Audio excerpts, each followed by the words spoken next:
Engaging life where life matters. Welcome to a segment it for the day, whereby we are invited. We are on our way to a location that is in. But for now, ngiyanibingelela ngigama lomfelethi uJesu Kristu, Pastor Musanga Mbatha, lona we engaging life. Yeah, no. Siyakhona ke le ku one of the biggest show yethu kuqala siqale kuyenza. Siyonibona nje sonibonisa nje ukuthi engaging life ngangena kuma spaces iyenze umehluko empilweni zabantu. Yes, today it's about the queens who will be helping each other to fix their crown. Most of the cases, Abu Mama Vamisile, which they are there for one another, Bakrumana. So now we are going there for invite. In fact, we're honoring the invite. So the Abu Mama, which how are they fixing their crowns? Or Balung Sananja and S Abu Mama. Slogan says to the city, unshakable queens. Yeah, look, to be a queen it shows that you're beautiful and smart at the same time. So you can't be a queen who's not smart, who's not beautiful, who's very proud about themselves. So that's why sithi thina sihambe siyobona ukuthi kwayenza kanjani lento ama beautiful queens. Yes, so we are heading there to a spread view where ama queens azobe alapho i-event hosted or prophetess Helen bano sister Uzandi who will be launching her book also. So yeah, hamba nathi, stay tuned. Was Sondelana.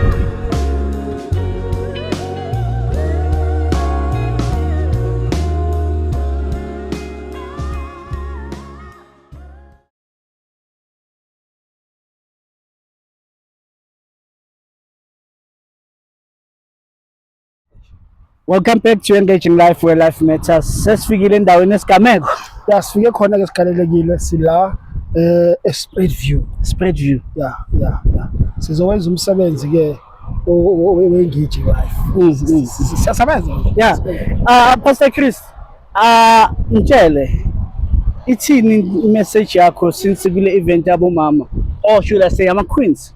No, i-message enginayo from ama-queens ukuthi kana uNkulunkulu akana agenda. Oh, Yeah, uNkulunkulu akana agenda, abantu abenza agenda kuNkulunkulu. okay. uNkulunkulu uhlala uNkulunkulu njalo nje. Yabona? Uphuma kuwe ukuthi wena how do you receive him? Yeah. Whether you're a woman or a male, God is always there. Mina ngingakusho ukuthi uNkulunkulu munye. Lalela. Sesifikile. Ake singene phakathi siyobabona abomama. Sila kwi-unbreakable queens. I've just landed manje Esprit View. Sengifikile Esprit View. Musa. I am now here today. Size kwi-occasion yama Unshakable Queens event. Unshakable meaning what? Ukuthi no matter how crooked is your crown, today we are here to fix each other's crowns. Stay with us. We engage in life for more. Engaging life kule event. Yeah. Unbreakable queens. Unbreakable Queens, we're at the actual venue la kuzoyenzeka khona Umsebenzi wabomama, yes. Yes, so we are so grateful to be here. We thank the Lord and we appreciate the women. If they start such initiatives, God is grateful. Yeah, it is. Ngiyabona ne theme. Yes. Yeah. Setup is beautiful. The flowers. Yeah. Like you know, it shows with the queens actually went an extra mile for this event. Yeah, no. It's so great when women meet in one mind and want to do something so successful as this. So thina sila ingakaqali, you guys nizoyibona ekugcineni ukuthi phela kanjani, because we see everything is organized, people are coming through now, time is being kept, deco is on point, so we can't complain, everything is fine. Yeah, ngithandele into abayishilo ukuthi let us or let me fix your crown without anyone noticing it. Yeah, no. Fixing someone behind the scene is better because that person can learn their mistakes without being judged. Yazin, hlala nathi, we are still here. We unbreakable at Queens. We event Yoma. No. We're still here. sisazoba busy kakhulu. uNkulunkulu uzosibonakalisa namhlanje. uNkulunkulu uzibonakalisa namhlanje. Stay tuned. Yes, mlaleli nomlandeli we-Engaging Live, as you can see, ukuthi the guests are starting to arrive now. Seku-ready, sekumiwe ngomumo. Njengoba nibona ke i-theme, it's white, green and gold.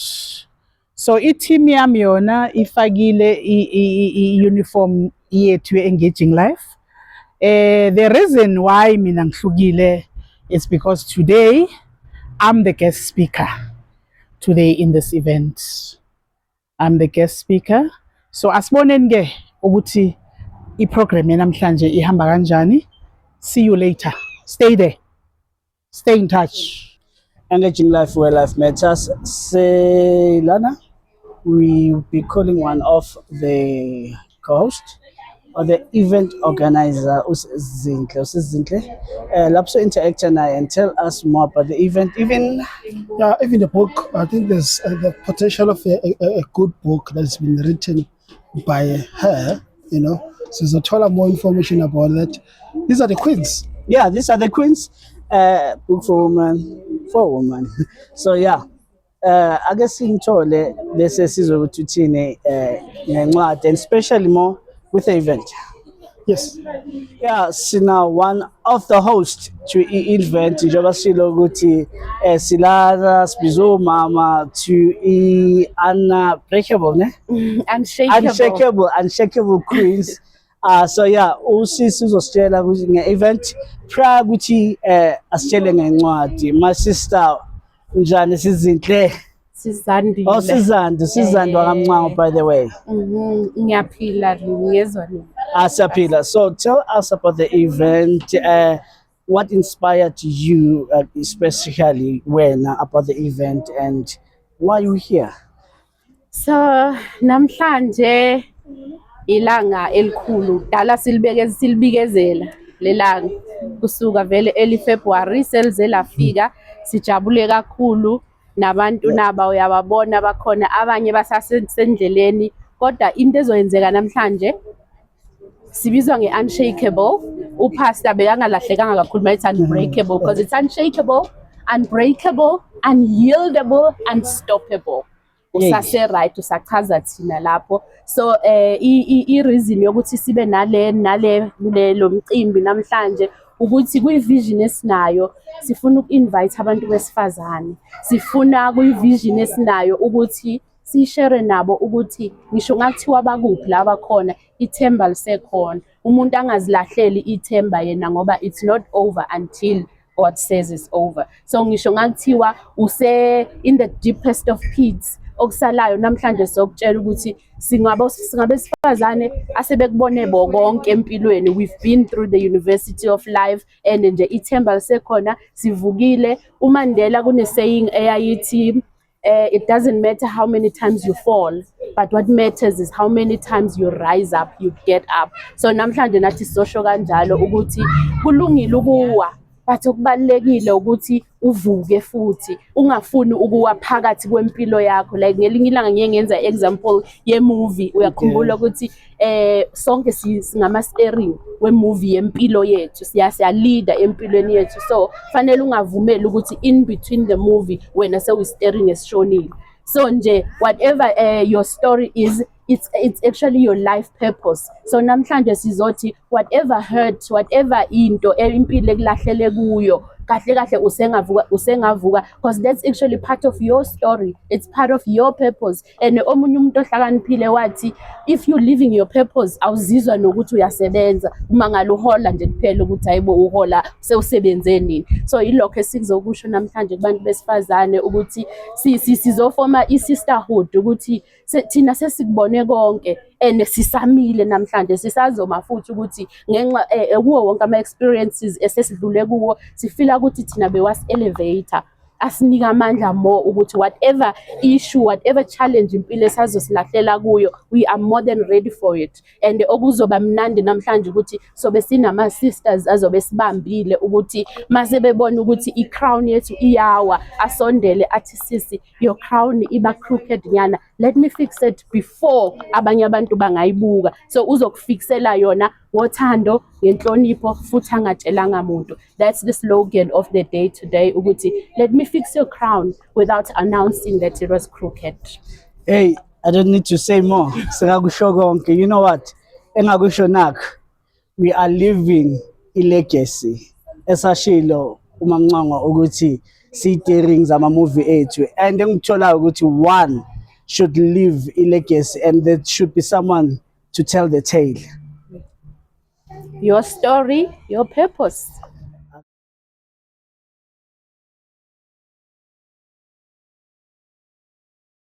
Engaging Live, we are live back here kule event esikuyo. As you know, we're proud ourselves having people who can write books. So in this launch, a corner book launch at the same time. So the book is Unshakable. It's really a nice book. I've just have a feel of the book, Knife Berger, and you can see there's a woman standing on top of the mountain with rocks on the left hand side and the right hand side. This is showing a woman that has balance, woman who can think constructively, and women who will know how to measure time, because you will never going to have balance without good time management. So we will go through the books during the course of the day and see the writer and who's the editor and who's the publisher, and then what is this book about. Just stay tuned. You will see a lot, and I've seen there's a lot of stories inside the book that speak about the Unshakables queens. I thank you. Unshakable Queens. Sihleli now one of Abu Mama about the event who will tell us more. Esbalana ukuthi the event imenokuthini kubona kakhulukazi. Mama njani? Sikhona njani baba? Saphila. Umama ubani igama oqhamukaphi and uthini event ifikani kuye regarding the event esiyona? Umama uFezi wakamlawuza. Yeah, ngihlala extension 25 la eFosloras. Okay. Ngijabulile uma ngithola isimemo ngumam Bishop wami, umam Bishop Khalo. Oh, okay. Yeah, ngathi awuthi ngizohlangana nabo mama. Ngizozwa ngoba ngithi manje topic yakhona ngazwa ngijabula kakhulu. Ngathi ngiyothola ukuthi lapha phakathi kwayo le topic kukhulunywa ngane kakhulu. Yes, siyezwa nathi, and it's one of the touching topics. As one of our hosts Prophet through Giona, when as umama, a message from one woman to another woman, ungathini? My message kumama komunye umama ukuthi noma izimo zinjani kodwa sihlale si strong, singanyakaziswa izimo bese sishiya ama positions wethu, noma zingakuvelela izinto zivele ngapha nangapha kodwa ima ube umama unshakable. That's the topic. Noma ungafikela iziphi izimo unganyakaziswa izimo bese uluza iposition yakho. Lalela kusho mina, kusho abomama. Stay tuned. Yes, sanibonani balandeli be Engaging Life. Sila namhlanje Sprayed View today. Yi28. Abaningi bangibonile bengilong poster ukuthi this is where we're coming today. Reason why we are here, it's a book launch, number one. Number two, it's fixing each other's crowns.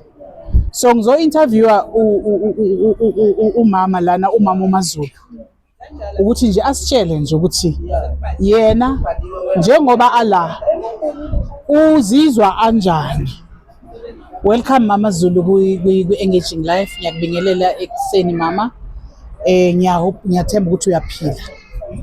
Ngiyabingelela kakhulu, ngiyabonga, ngiyaphila. Yes. Ngithokozile uba phakathi kwabazalwane sizoxoxa ngesihloko sabo abasiphethele sona. Okay. Siyabonga. Ngicela ukubuza nje Mama Zulu ukuthi kuwe uma uthola le invitation ubona i-poster kufikeni nje kuwe emqondweni? Oh, for the first time mangibona ipostiwe kimi ke kwafika ukuthi yeah, this is a place I need to be, ngoba kukhulunywa ngabo mama abasibebelungiswa ama crown abo bona bengazi ukuthi ama-crown abo ebedinga ukulungiswa. So singabomama ziningi izinto esidlula kuzo emakhaya la sikhula khona, emakhaya lapho esigana khona. Abantwana esibazalayo abajika bafune ukuthi kube yithina esilalela bona. Ziningi izimo esihlangana nazo empilweni. So ngithe mangibona le poster ngabona ukuthi nami ngoba nami ngilezami ngidlumele ube la. ngimelwe kuba la. Hayi siyabonga Ukuze nami mama, ngizokwazi siyabonga. ukuthola amanye amandla amasha Yeah. kwabanye abomama. Yes, hayi siyabonga kakhulu. Sinethemba ke lokuthi ama expectations wakho azomithiwa. U-expecta nje mhlambe asithi mase sekuphele yonke into. Kuwe nje emqondweni wakho u-expectani wena ukuthi mawuphuma la ufuna ukuphuma unjani? Okay, emva kwakho konke mase ngihamba la ngilindele ukuthi ngizophuma ngiguquliwe from engqondweni. Ngafunda ukucabanga izinto ngenye indlela, ngacabanga kabusha. Yeah. Ngafunda ukuzibeka mina phambili Yeah. before omunye umuntu, ngoba ukubeka omunye umuntu phambili kubuya kulimaze wena mnikazi futhi. Yes. Ngilindele ukuthi mangihamba lapha ngizohamba Yeah. ngihambela phezulu. Okay. Tummy in, shoulders up, Yes. being a woman. Yes. Yeah. Right, siyathemba ke ukuthi sizozwa futhi ke kabanzi ngale ncwadi. As you can see ibhale ukuthi unshakable. So isihloko sanamhlanje ithi unshakable queens. So ke ama queens abantu abagqoka ama crown. Hallelujah. So ke kuyenzeka ukuthi i-crown yakho itsheke ungabonanga wena ukuthi itshekile. So namhlanje sizokwenza lokho ke sihlangane la siyomama ke ama queens sizolungisana ama crown without ukuthi umtshele lo munye. Yabona maZulu ngimlandile ukuthi akeze azothakamela nayi into, but angimtshelanga uMaZulu ukuthi maZulu i-crown yakho ayisisi seyibheke eceleni. Yabona? So namhlanje sizolungisana silungisana ama crown. Thank you very much. Shalom. Engaging Life, we are back. Sikhona la unshakable. And ngihambi ke khona ngiphethe usisi la ulamana with a visionary. Yabo. Mama uzozintshiza ukuthi ubani, igama lesibongo. Igama lami ngobuyisiwe ngwakamncwango. Uzandi Glamayena. Yes. Sisoma mdala. So siba u2 kuphela. So tell me, do you have such a sister? How is like who has such visions and he's writing books, is moving all over? How does it feel like to have such a sister? It's a blessing actually, and I'm honored ukuba nosisi ofana naye. From sisakhula vele beyana le vision ukuthi abe umuntu ofundayo, help the community, abe something enkulu emphakathini vele. So ukumbona ekule stage njengamanje I feel blessed kwamina ukuthi yazi ngiyambonga uNkulunkulu ngoba if it wasn't God ngaba akekho la khona today, and ngithanda ukubonga nabazali bami even bengekho la today, but la bakhona ngiyambonga ukuthi bambhekile waze wafika la khona namhlanje. So That's good. And then maka prepare izinto kubudo ukumbona uya prepare uyambona ukuthi yize umuntu nje vele owenza sho ukuthi uya focus amakenza izinto when akafuna ukudisturb, because writing a book is not easy. yeah, even though singahlali endaweni eyi-1 sihlala mina ngihlala eAlbertine nebehlala eDon Park, even manje sekahlala eRandburg. So ukubhala kwakhe incwadi bengingazi into ubhala incwadi, like angizange ngize ngazi ubhala incwadi, ngiyibone ngoba isiphumile ngithi hawu subhala incwadi, but ke encwadi ngithe mangiyifunda nga-understand ukuthi impilo bese esiphilile from sikhula until manje iyona emphushe ukuthi azabhalele incwadi ayibhalile namhlanje, and lokho akubhalela today ikhona esiphuma kukho, and ngiyabonga ukuthi amandla uwathola ukuthi abhalele incwadi ukhona into ukukhipha into bengaphakathi, ngoba I believe ukuthi ngokubhala le ncwadi ukhiphe yonke into ebeyimhlupha ngaphakathi wazi wakhotha afike la khona namhla, and ngifuna ukuthi uNkulunkulu ngambusisa again aqhubeke nokubhala incwadi. Yeah, no. Another thing uthola isikhathi ukuthi uyi-browse. Ngingathi browser kancane le ngabona ukuthi yeah, it's deep, like honestly, like it deep. Ufuna ngathi ungayihlala phansi understand, but mina njengomuntu engimazi ngiya-understand ukuthi ukhuluma ngani. Yeah. If you look at the picture, it speaks volume. Yabo. A woman standing on the rock, having two stones on the left and right, and ucabanga ufake nama heel entabeni. What does it mean to you? uZandi, she's ngiyathini imbokodo man, like umuntu ongamazi ngasho ukuthi akambuze kimina imbokodo, even though inkinga adlule kuzona ziningi kakhulu angeke sibale nga-one nga-one, but ngibonga ukuthi kuzo zonke lezo inkinga ukhonile ukuthi yazini angeke ngilahle phansi ngile ngihlale phansi ngenxa yenkinga wasukuma wa-rise again. So this picture says a lot about uZandi, like isho lento uZandi ayiyo vele. Very balanced lady. Very balanced lady nje.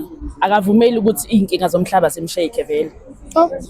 Engaging life, you can see uSiphethu Siswakhe uZandi imbokodo. Shiwe imbokodo and I can see from the umsebenzi kwezile sizenza ke manje uzolaunchwa i-organization okanye i-project yakhe namhlanje njengoba sila uyazi bayibiza this organization akayicalile. No, angiyazi. Angiyazi. But ngathi faka ngayo lento ebhale encwadini. Ngiyacabanga ukuthi iyona le cause yeah, iyona le.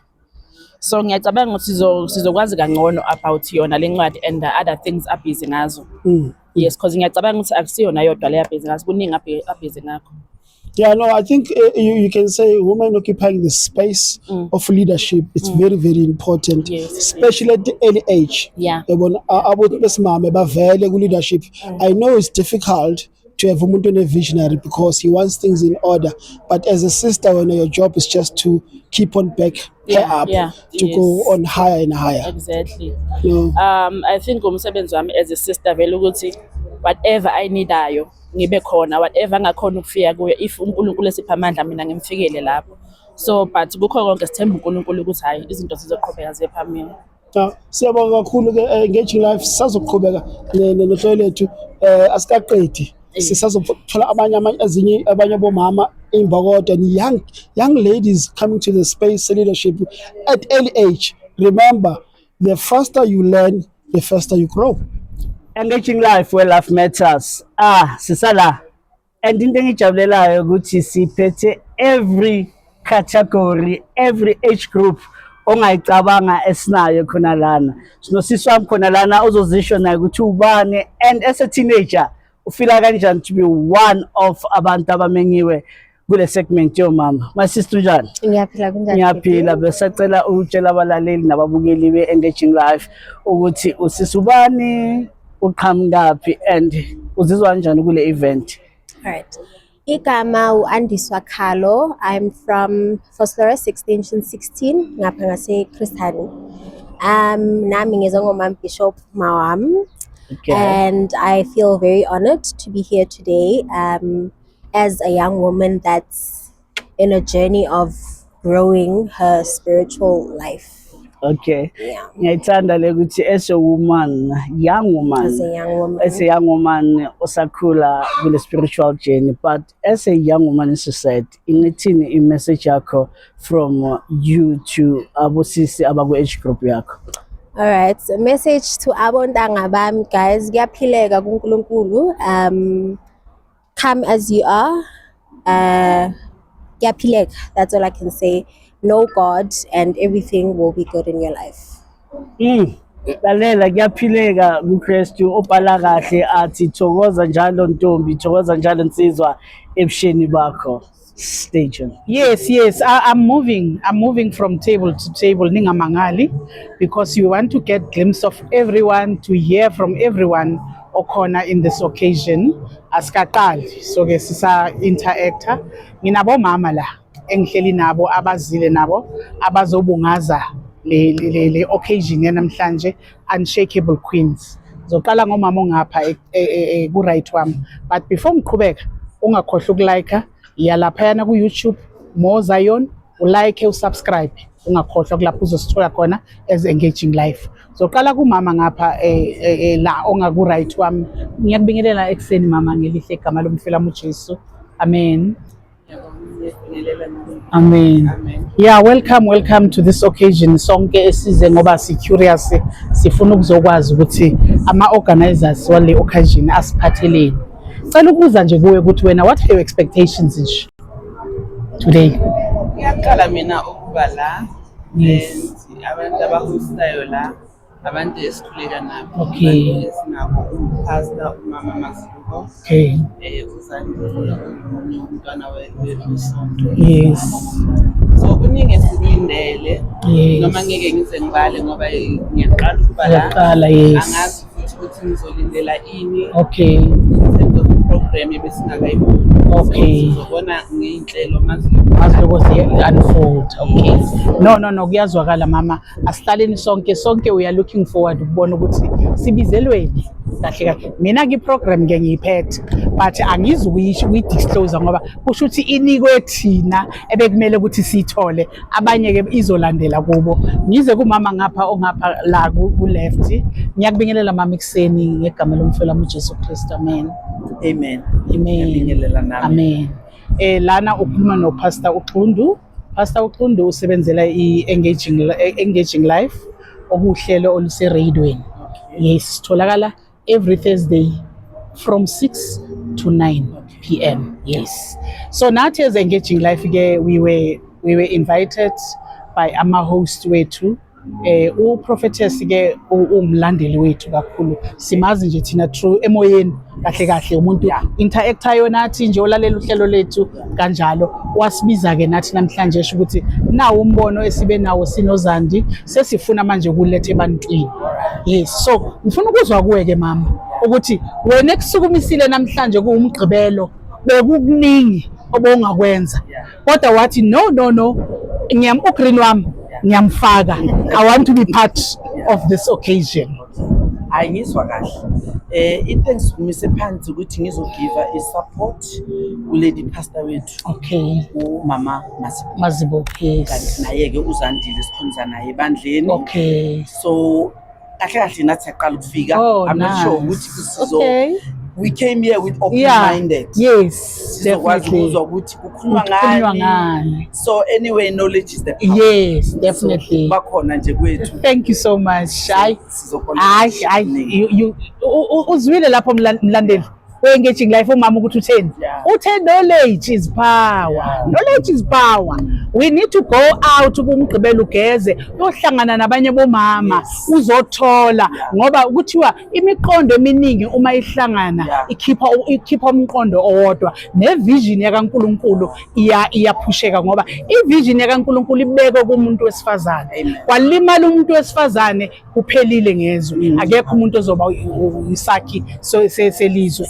Ngize kumama ngapha ongaku left onaye within the theme naye umfakile uwhite wakhe ukuthi wena mama namhlanje ethenje geza namhlanje wathi angeke nami I want to be part of this, the unshakable queens. I'm one of the queens with experience obviously. Ngiyabingelela ngiyabonga nami ukuphumelela namhlanje kule occasion. Nami ayingithe namhlanje ake ngivuke ngiyithathe ngiyohlanganyela nabanye amakhosikazi. Yes. Sizothola ulwazi siphane ngolwazi ukuthi mawumama yini ekusizayo yini ekulimazayo yebo iloko nje ukuzothola ulwazi masihlangane singabona. Nami ngomunye engikhonza naye Prophecies umama Mazibuko. Okay. Sisonke ebandleni. Nayo intombazana uzandile. Yes. Nayo siyabona ukuthi nakhona angene ngako nabo sithi sonke sizobaphakamisa sithi abakwenzayo kuye phambili. Siyabonga kakhulu. In general uma ngilalele kahle abomama bonke basukiswe into eyodwa curious. Bafuna ukwazi ukuthi uyilungisa kanjani icrown yakho uwumama uma isitshekile ngoba isikhathi siyahamba sithwala ikhanda phezulu sicabanga ukuthi icrown yethu isese right kanti ayisekho ku position kodwa ke namhlanje siyathemba ukuthi sonke sizophuma lana ama crown wethu elungisiwe sizophuma lana sonke imiqondo yethu ilungisiwe. Ngakhohlwa ukutuna in ku YouTube yethu uphinde utune in ku TikTok. Sikhona ku TikTok. Tune in uzobona engaging life kwi-page lethu engaging life. Engaging Life where love matters. Sila Unbreakable Queens. No, my sister la. Let's see, we had a wonderful conversation.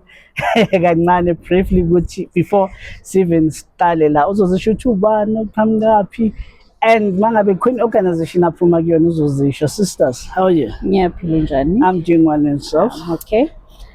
Igama nguLebohangwa kaMahlangu, ngihlala la eFosloras.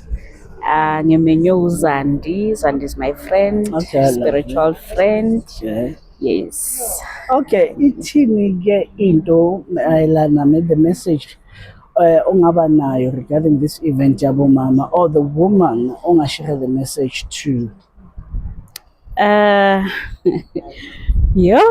Okay. Into engayisho ukuthi whatever you go through in life, just trust God ukuthi uzondlula kuyo and have a good relationship noNkulunkulu, uye kuphela owaziyo, and be a focused person more than anything. Choose yourself, love yourself enough, and protect your peace. Oh, powerful. Protect your peace. You know, Yes. We must have the peace of God that surpasses all understanding. Yes. You know, we'll say the mouthful. It's not about us engaging life, but it's about abantu omama esingabo namhlanje. Thank you so much, my sister. Listen, Stella, subscribe, like more Zion Music. That's where you'll find us, or visit our TikTok page, Engaging Life. That's where you'll find us.